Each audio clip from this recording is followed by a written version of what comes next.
एक बार देवऋषि नारद भगवान नारायण के पास वैकुंठ लोक में गए और जाकर के बोलने लगे, हे प्रभु, मेरे को ये बताओ कि सत्संग का लाभ क्या है, सत्संग का फायदा क्या है। तो भगवान नारायण बोलने लगे, देवऋषि नारद, अगर तुम सत्संग का लाभ जानना चाहते हो तो 4 धाम में से एक धाम बद्रीनाथ जाओ। और बद्रीनाथ भगवान के मंदिर के पीछे एक बद्री पेड़ों का बगीचा है। बद्री कहते हैं बेर, बेरों का बगीचा है। उस बगीचे में जब जाओगे तो एक पेड़ पर गिरगिट बैठा है, उसको जाके पूछो कि सत्संग का फायदा क्या है। अब भगवान ने आदेश दिया है तो नारद भगवान का आदेश पाकर के बद्रीनाथ चल पड़े और बद्रीनाथ भगवान के मंदिर के पीछे बेरियों के बगीचे में गए और बगीचे में जाकर के उनको एक पेड़ की टहनी पर गिरगिट दिखा। उसके पास जाकर के खड़े होकर के बोलने लगे, भाई, मुझे भगवान नारायण ने आपके पास भेजा है, आप मुझे सत्संग का फायदा बताओ। गिरगिट से पूछने लगे नारद जी। तो जैसे नारद जी ने पूछा गिरगिट से कि मुझे सत्संग का लाभ बताओ क्या है, तो गिरगिट का राम नाम सत्य हो गया, वो टानी से नीचे गिर गया। नारद जी बड़े हैरान हुए, अरे मैं तो सत्संग का लाभ पूछने आया था, ये तो खुद ही मर गया, तब क्या करूंगा। तो मन में आया, चलो भगवान के पास द्वारा पूछते जाकर के ऐसा क्यों हुआ। नारद जी फिर बद्रीनाथ से वैकुंठ लोक भगवान नारायण के पास गए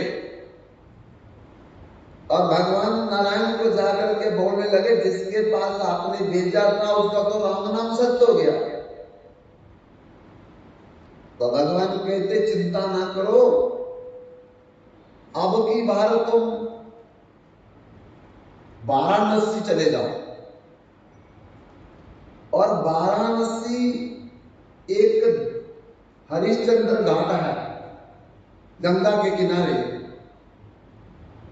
उस हरिश्चंद्र घाट के पीछे एक आम के पेड़ों का बगीचा है। उस बगीचे में जब जाओगे तो तीसरा आम का पेड़ देखना आप ध्यान से।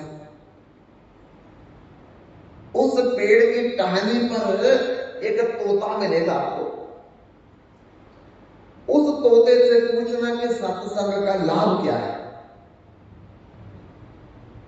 नारद जी अब की बार वाराणसी पहुंचे और गंगा के हरिश्चंद्र घाट पर पहुंच करके उस आम के बगीचे में थे और वहां उन्होंने एक तोता टहनी के ऊपर देखा बैठा हुआ। नजदीक जाकर के पूछने लगे, मुझे भगवान नारायण ने आपके पास भेजा है, बताओ सत्संग का लाभ क्या है। बस नारद जी ने इतना बोलना था और तोता भी मर गया। तब तो नारद जी बड़े चिंतित हो गए, पहले गिरगिट को पूछा सत्संग का लाभ क्या, वो भी मर गया। इस बार मैंने इस तोते से पूछा तो तोता भी मर गया। अब मैं क्या करूं, कहां जाऊं? तो नारद जी कहते भगवान के पास ही जाना पड़ेगा। ये घटना तो पता नहीं पड़ेगी जाकर के कि तोता भी मर गया। तब नारद जी फिर वाराणसी से चल करके भगवान के धाम वैकुंठ लोक में पहुंचते हैं और जाकर के प्रभु को कहा, प्रभु तो तोता भी मर गया। तो भगवान नारायण कहते, नारद चिंता ना करो, अब की बार तुम वृंदावन धाम में जाओ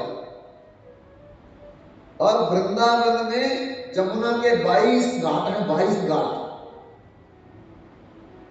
और वहां किसी को पूछना, एक चीर घाट है जहां भगवान ने कपड़े छिपाए थे। तो उस चीर घाट जमुना के किनारे एक गैया और एक बछड़ा मिलेगा आपको। उस बछड़े को पूछना जाकर के इस सत्संग का लाभ क्या। नारद जी अब भगवान की बात को मना तो नहीं कर सकते। क्यों? क्योंकि भगवत आज्ञा आविचारणीय, भगवान जो कहते हैं उस पर टिप्पणी नहीं करनी चाहिए, किंतु परंतु नहीं करना चाहिए कि आप मुझे बार बार क्यों कह रहे हो, ऐसा नहीं।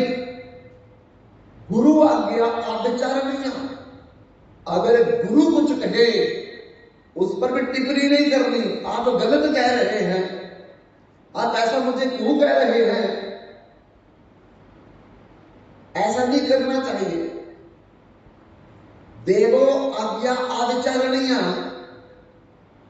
देवताओं की आज्ञा पर भी विचार ना करो। पितृ आज्ञा आविचारणीय, अपने पितरों की आज्ञा पर भी विचार मत करो, जो कहते करो। और बंधुओं, नारद जी भगवान का आदेश पाकर के वृंदावन जमुना के 22 घाटों में से चीर घाट पहुंचे और वहां जमुना के किनारे भगवान ने एक गैया और एक बछड़े को देखा और डरते डरते बछड़े के कान में जाकर के बोलने लगे, नारद जी मुझे भगवान नारायण ने आपके पास भेजा है, मुझे सत्संग का क्या लाभ है वो बताओ। तो इतना बोल रहा था वो बछड़े का भी राम नाम सत्य हो गया। अब नारद जी को तो भय हो गया, डर हो गया। अरे जिसको पूछता हूं मैं सत्संग का लाभ क्या है, वो प्राण दे देता है, ये क्या कारण है? तो नारद जी को तो कुछ समझ में नहीं आ रहा। लेकिन फिर भगवान के पास जाना पड़ा और भगवान के पास जाकर के पूछने लगे कि प्रभु और तीसरा भी शख्स मर गया। बोले तो नारद चिंता मत करो, अब एक और काम करो। बोलो प्रभु, मदर देश की रानी के घर में कल एक बालक ने जन्म लिया है। मदर देश की रानी के घर में कल एक बालक ने जन्म लिया है। आप उस बालक से जाकर के पूछो कि सत्संग का फायदा क्या है। नारद जी सोचने लगे 3 बार तो बच गया, अब की बार मैं बचूंगा नहीं, क्योंकि अगर राजा का लड़का मर गया तो राजा तो सूली पर चढ़ा देगा मेरे को। गिरगिट का तो परिवार कुछ नहीं बोला, तोते का परिवार कुछ नहीं बोला, बछड़े की मैया गाय ने कुछ नहीं बोली, और राजा तो चुप नहीं बैठेगा। इसलिए क्या करूं क्या ना करूं, किम्मत कर्तव्य विमूढ़ होकर के नारद जी डरते डरते मगध देश में आए और द्वारपालों से जाकर के कहा कि हम राजा से मिलना चाहते हैं।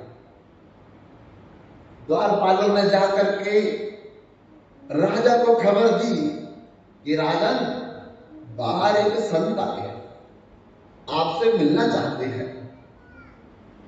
राजा दौड़ करके द्वार पर गया, जाकर के देखा कोई आम संत नहीं, वो तो देव ऋषि नारद है।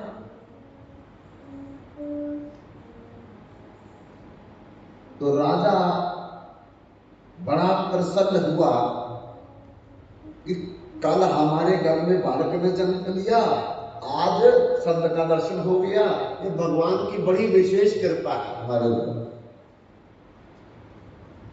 तो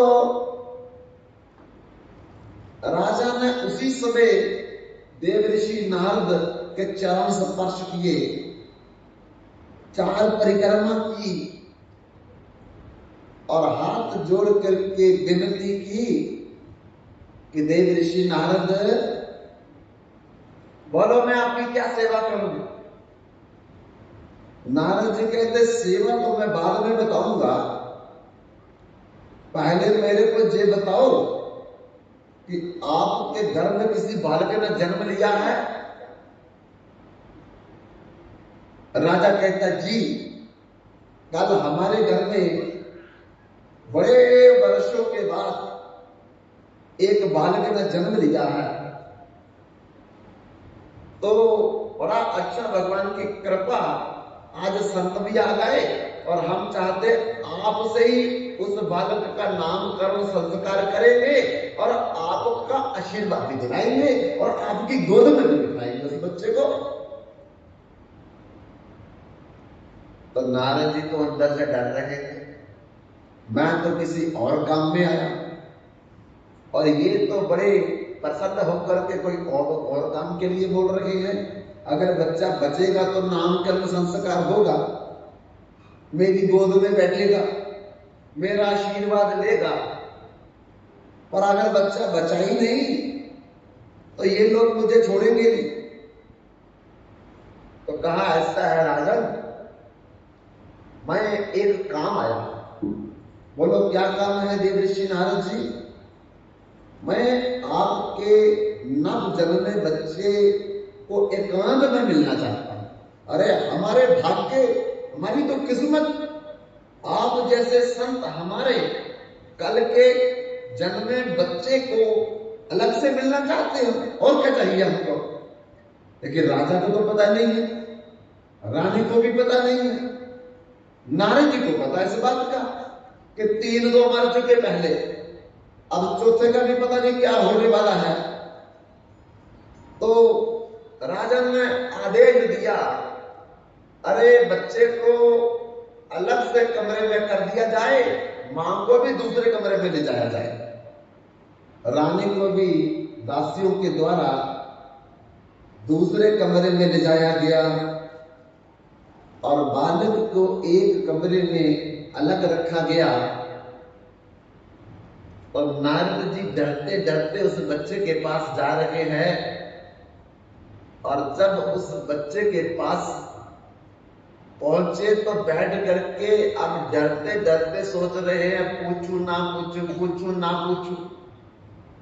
राम नाम कड़वा लागे, मीठे लागे दाम, दुविधा में दोनों पड़े, माया मिली ना राम। अगर बच्चे को कुछ हो गया तो ना ये जीवन बचेगा और ना ही मेरे प्रश्न का जवाब मिलेगा। पर पूछना तो है, भगवान नारायण फिर भेज देंगे मेरे को, इसलिए बार बार आना तो मुश्किल है, अभी पूछ लेते हैं, जो होगा देखेंगे। तब वो देव ऋषि नारद ने डरते डरते उस बच्चे से पूछा, नव जन्मे बालक, मैं कोई प्रश्न लेके आया हूं आपके पास, तो वो बच्चा ना हंसने लगा। तब नारद जी कहते कि मेरा प्रश्न ये है कि सत्संग सुनने का लाभ क्या है? बंधु, बालक मरा नहीं, नारद जी को बताने लगा। क्या बताने लगा? कि देव ऋषि नारद,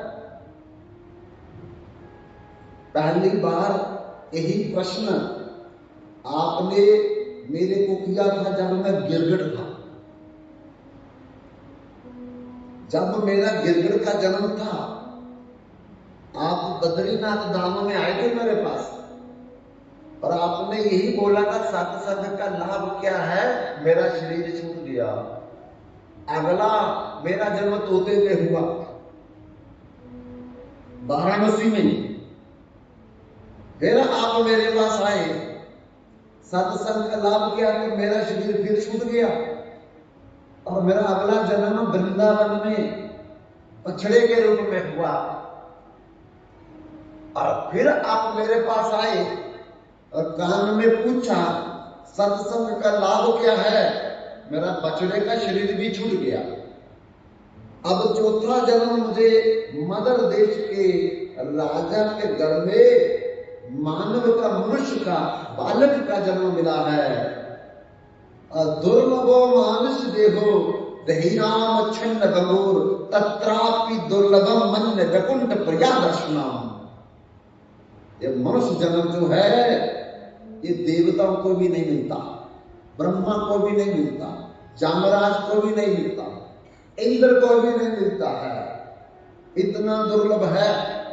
न मानुषात श्रेष्ठ नहीं किंचित। मनुष्य जन्म से और कोई भी जन्म श्रेष्ठ नहीं है, बड़ा नहीं है। बड़े भाग्य मानस तनु पावा, जिसके बड़े भाग्य, जिसकी बड़ी किस्मत, जो लक्की पर्सन है, उसको मनुष्य का जन्म मिलता है। नहीं तो गुरु नानक देव जी कहते हैं कई जन्म पे कीट पतंगा। ये मनुष्य जन्म से पहले करोड़ों करोड़ों बार हम कीड़े मकोड़े बने थे। कई जन्म पे कीट पतंगा, कई जन्म गज, मीन, कुरंगा। गज मैंने हाथी, मीन मैंने मछली, कुरंगा मैंने हिरण बने। करोड़ों करोड़ों बार हमारा जन्म हुआ हिरण के शरीर में, मछली के शरीर में, हाथी के शरीर में।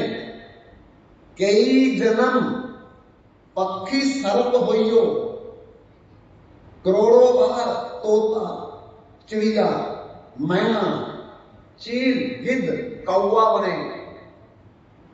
और कई जन्म सांप, शकुंदर, सपोलिया, छिपकली, रेंगने वाले जानवर बने। कई जन्म करी शाक उपाया, 184 जन्म भरमाइया। अरे कई बार सरसों के पत्ते, मेथी के पत्ते, धनिया के पत्ते, गोभी के पत्ते बने हमें, हमको याद नहीं है।